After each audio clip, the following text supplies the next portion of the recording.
اللہ انصاف اور احسان کرنے اور رشتہ داروں کو خرچ سے مدد دینے کا حکم دیتا ہے اور بے حیائی اور نامعقول کاموں سے اور سرکشی سے منع کرتا ہے اور تمہیں نصیحت کرتا ہے تاکہ تم یاد رکھو۔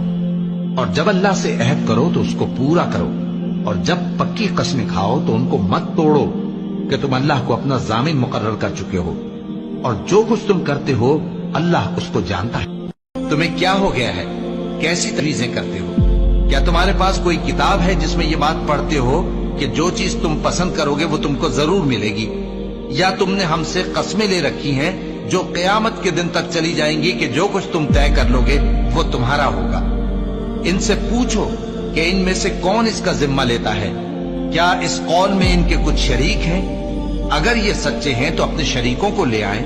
جس دن پنڈلی سے کپڑا اٹھا دیا جائے گا اور کفار سجدے کے لیے بلائے جائیں گے، پھر وہ سجدہ نہ کر سکیں گے۔ ان کی آنکھیں جھکی ہوئی ہوں گی اور ان پر ذلت چھا رہی ہوگی، حالانکہ پہلے اس وقت سجدے کے لیے بلائے جاتے تھے جبکہ وہ صحیح و سالم تھے۔